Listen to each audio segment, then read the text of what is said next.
feel like I have to be quiet because there are children next door and I'm really paranoid that they're earwigging on me. If you hear Lego or children chatter, it's because they're just next door. This is the Crochet podcast, not a podcast about my children, so I'll try not to talk about them too much, apart from be paranoid and self-conscious that there's people listening in. I think give it a minute or two and I'll forget and start talking at a normal volume.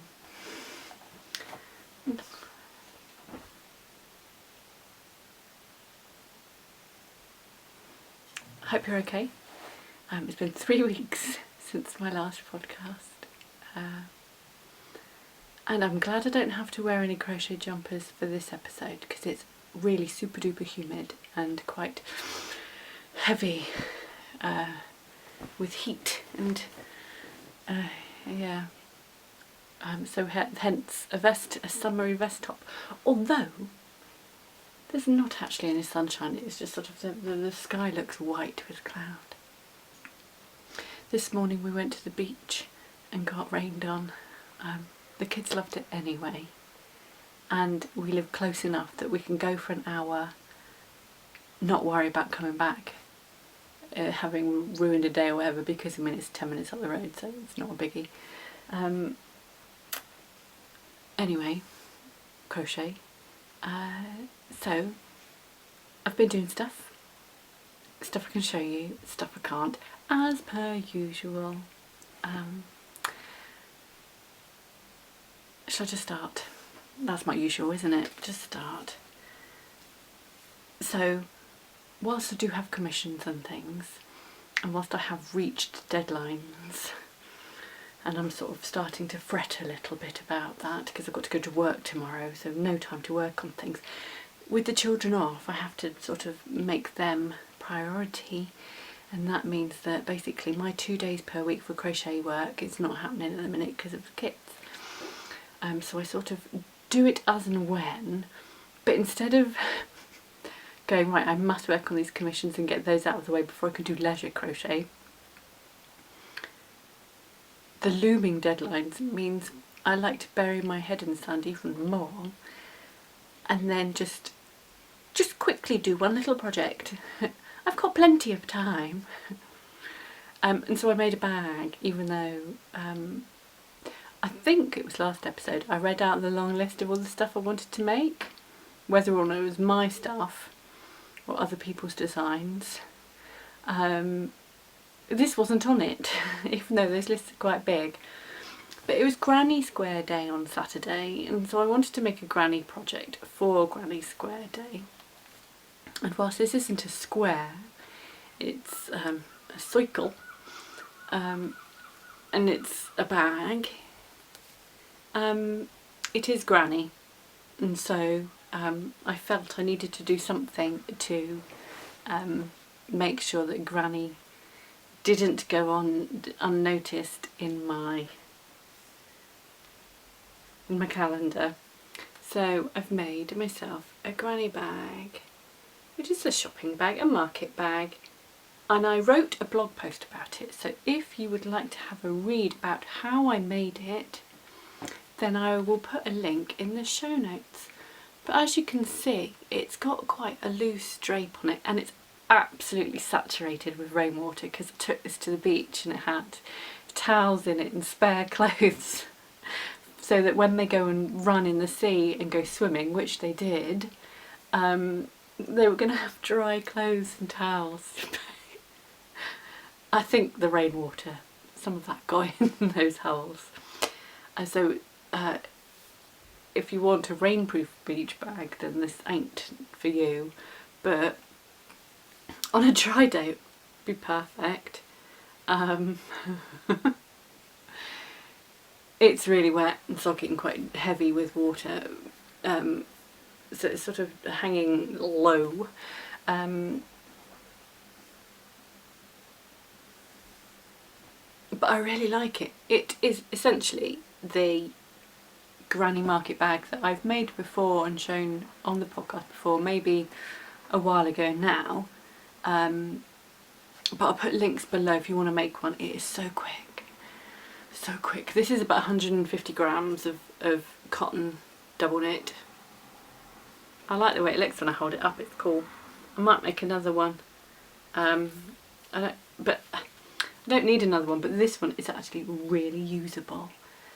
I use my market bag design market bags. I've got 3 of those and I use those a lot. They're good for scrunching up and putting in your rucksack and then using as an emergency shopping bag. But this one slightly takes up more room, takes up a bit more room, and the handles as well make it less squidgy downable.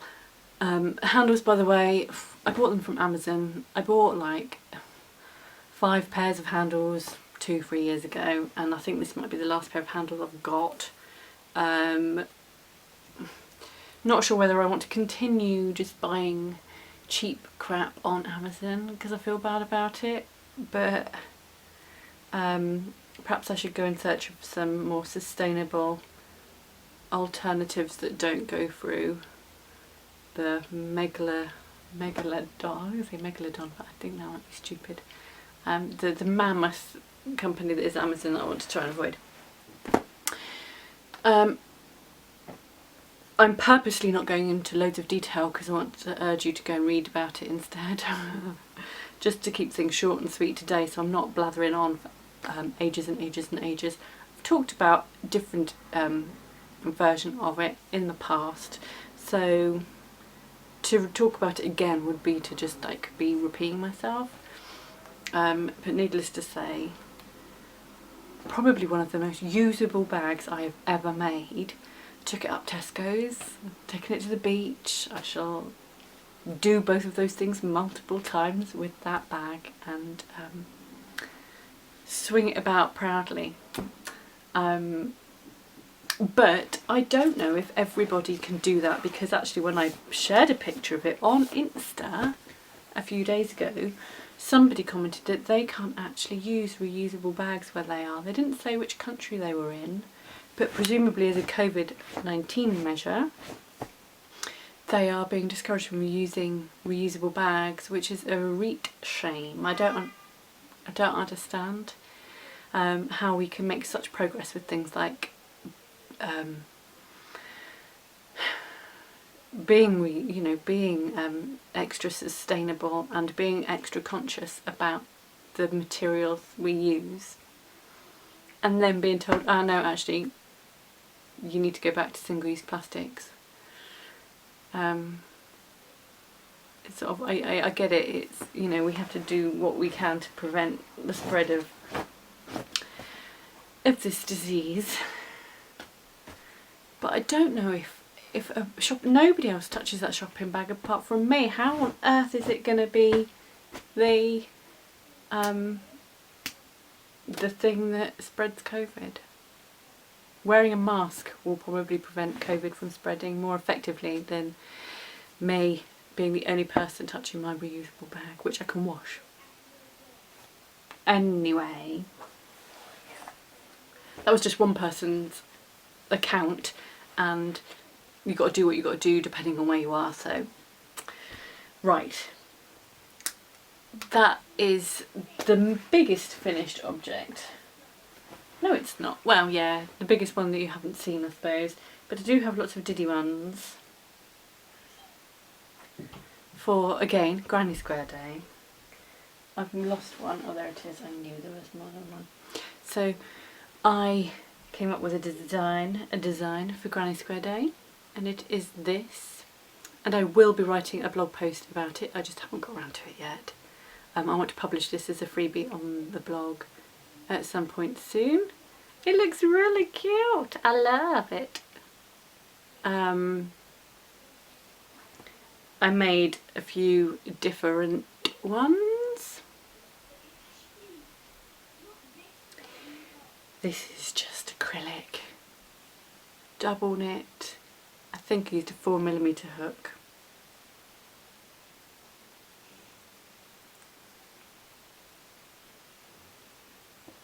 That looks really effective. The only difference between this and a normal granny square is that the third round I make some of the stitches into the round below, and that is it, and all the rest are just normal granny square rounds, apart from the edging, which is half trebles. And you could forego those if you wanted to. If you wanted to do a join as you go granny square blanket, for example, then you just have your last round as more grannies. You don't need to make those half trebles. I just like the way it looked in a single square, but if you wanted to join them all in a blanket like that with the half treble round, I'd probably sew them together and have that outer colour be all the same shade of colour rather than all different as I have done, just so then you can't see the sort of the joins of the squares. Yeah, I will publish that at some point. I just don't know when. I won't leave it like a million years or anything, but it's just one of those things I've got around to. But it's super easy actually. It is one of 100 squares in a supplement that came out with the latest issue of Simply Crochet magazine.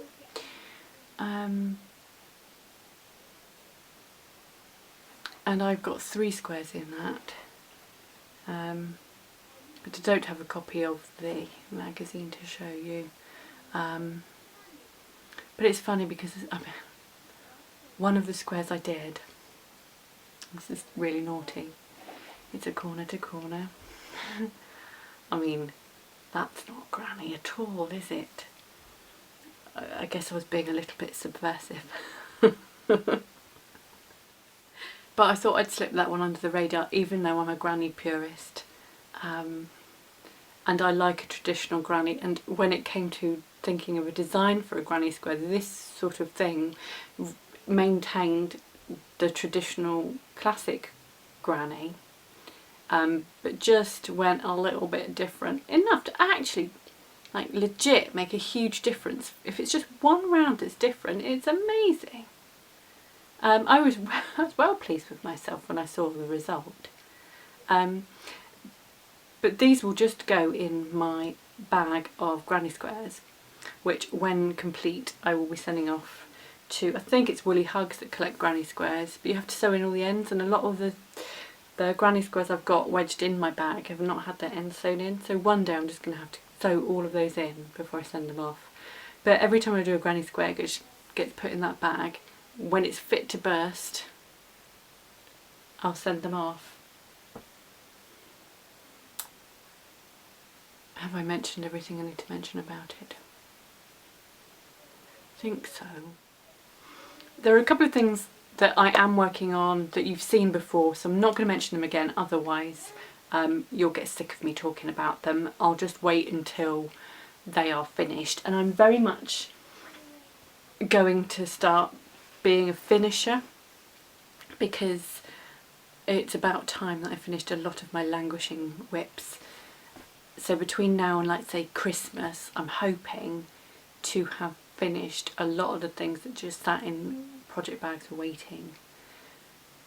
There's quite a few. So anything I've ever talked about in the last sort of year or so, hopefully by Christmas I'll have finished them.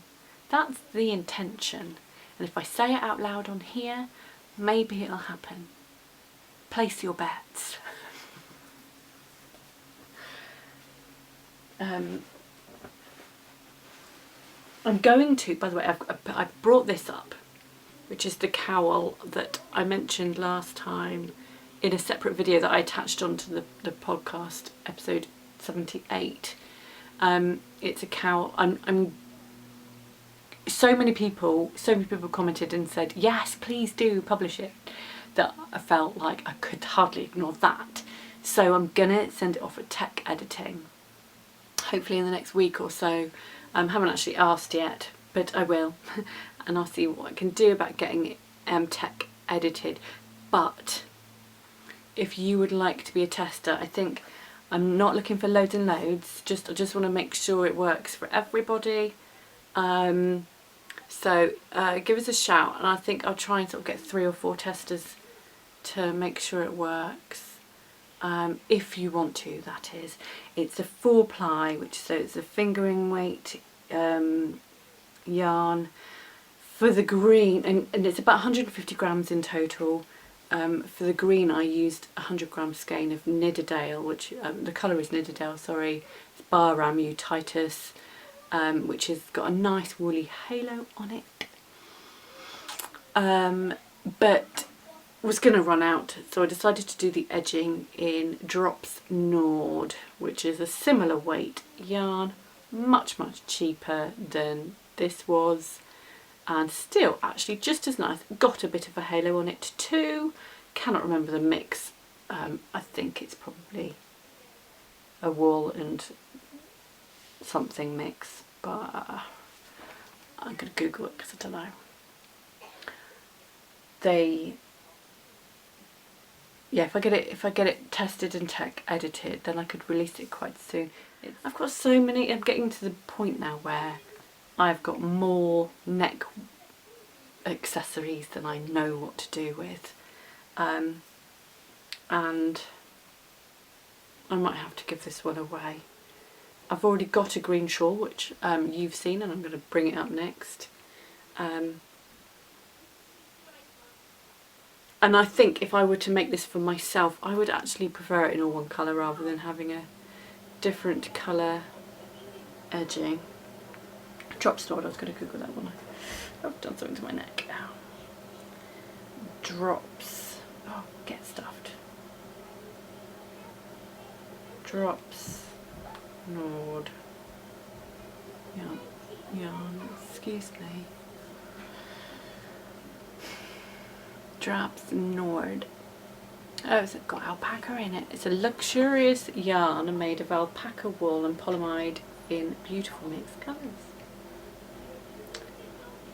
There you go. So it is a mix. I didn't realise it was alpaca. But I had some left of a 50 gram ball for that one. So 150 max. Unless, I don't know, like, you could argue that one size fits all because there's plenty of space in there, but you could also sort of add on a repeat of the main body before you started to shape for the cowl, but you just need more than 100 grams, that's all, of the main colour. Am I just mindlessly prattling now? So I'll sort that out. I keep seeing how short my hair is. I hate you. Don't like it. Don't like it. Don't like the fact that I'm not wearing any makeup either, and I just can't be bothered to put any on. I've got another finished object, and then I will talk to you about my whip. So it was a finished object last time I spoke to you, but it hadn't been released, and now it has been released. And this is Days of Summer. Slightly washed out in this film. And on the screen it looks less green than it is. In real life it's proper, intense, lush green. So it's Days of Summer, and it is the final pattern in the Seasons collection, which I can now put to bed because I have finished all 4 projects, and I think I mean it might have been 2-3 years since I started it, and then last year I didn't want to do anything about it, had no inspo, and it wasn't until this year I was just like, come on, you gotta do it. So the main body pulls a motif from Harvest Moon and Emergence of Spring, which are 2 of the other projects in the collection. And then the border comes from Waking Winter, or at least it's very similar anyway. It's not entirely the same.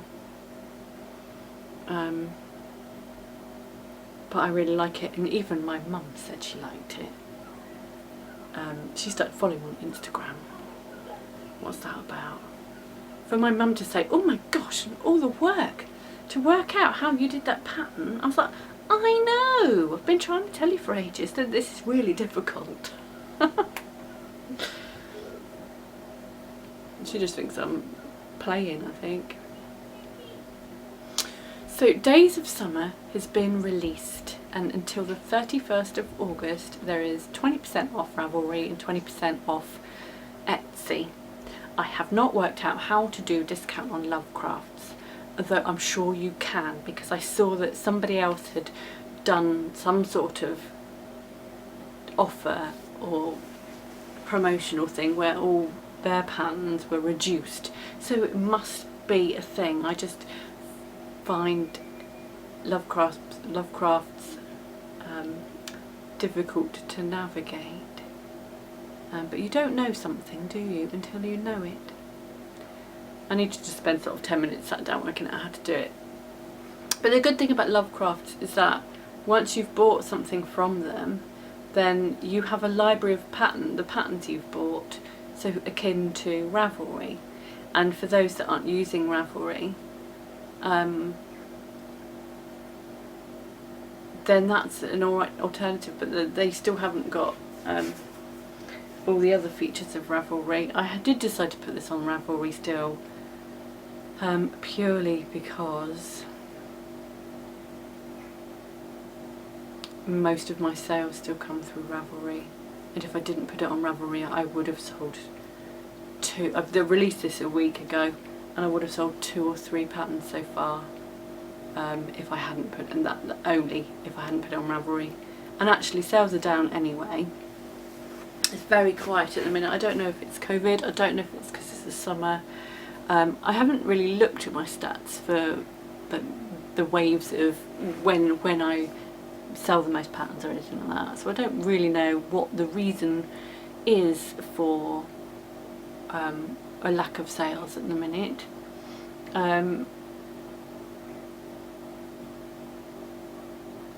It's all a bit sort of peculiar at the minute, and I'm just sort of quite grateful that I do have another job where I'm getting a regular income, because not everybody's so lucky at the minute.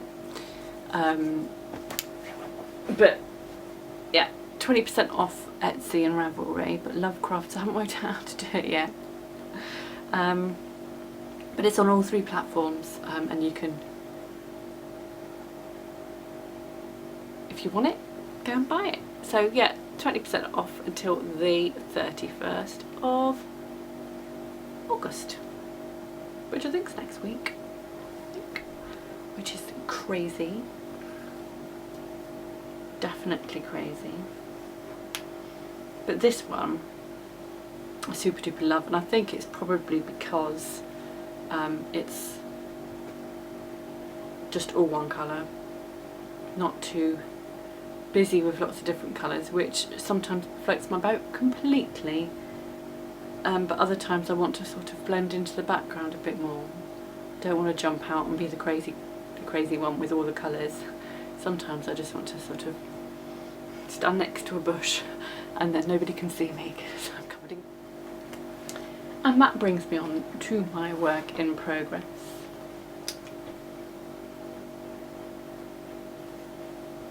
So it does. And I'm going big on it. I wonder how let me have just empty my bag. Oh, let's say I took this to my mum's last week, so it's got chewing gum, a hairband, a hair grippy doodah, oh, and another hair grippy doodah, and a pencil case I bought from the supermarket. Because I didn't, my big boy starts big school in September, and I'd bought him loads of stationery, and they didn't have any decent pencil cases, so that was the last thing I bought him. And I hadn't realised that actually his daddy had bought him a pencil case already and nobody had told me. So I'm going to keep it, and it will probably have crochet hooks and whatnot put in it. I wonder if there's 2 packets of chewing gum in there. Right, okay. So how many balls of this did I have then? I had 7. There's 4 here. So that must mean I'm 3 in on my shawl, which is a big red fluffy shawl. I'm 3 in, but I've got like, yeah, so almost all 300 grams have been used. I'm probably going to undo half of it now just by tinkering.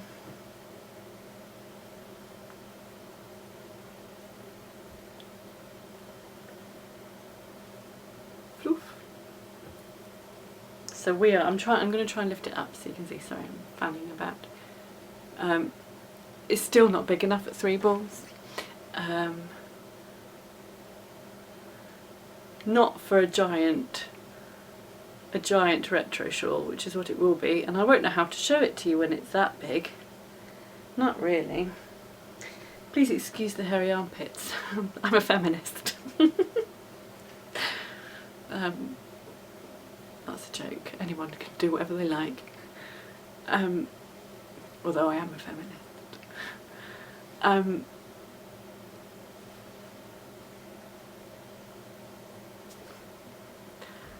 Oh my gosh. This is a hug and a half.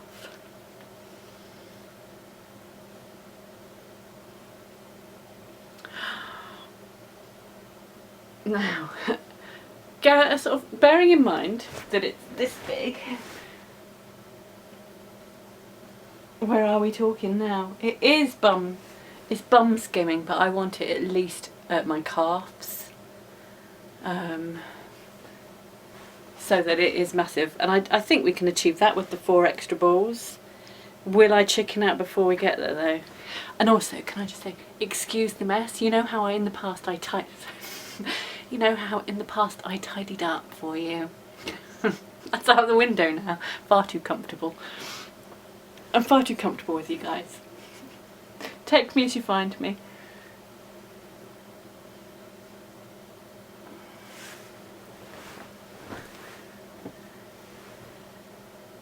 I'm keeping going. Definitely, because now it's quite big. Each length takes up quite a lot of yarn. So the build up down is slowing down. This is King Cowl Embrace double knitting. It's the shade Ruby. There's not like a massive amount of colours available in this. I was tempted to do it in navy, but then I thought, balls to it, go strong, go bright red. It is 60% nylon, 40% premium acrylic. You can wash it in the machine, but only on delicate. 100 gram balls. And each ball, I think I said this last time, works up really quickly, especially because I am using quite a big hook. It says it's a 6.5, but I don't know if it is, because quite often these cheapy hooks don't have the accurate sizing on them, so I always measure it in a measuring device. So that is where I am. This one is just I'm gonna sort of keep going. It's quite a fun one to do in the evenings when you're a bit too tired and you can't actually be able to look at your work or anything like that, but you can just feel it as you go. You don't have to watch every stitch you do.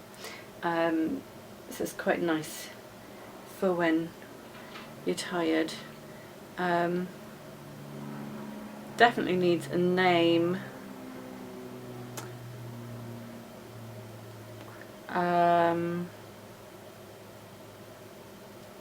I don't know, it's going to be something to do with vintage or retro, that sort of vibe, rather than anything else.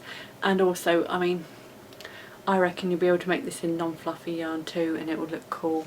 I said that last time. I've got an alternative yarn which I think would work marvellously.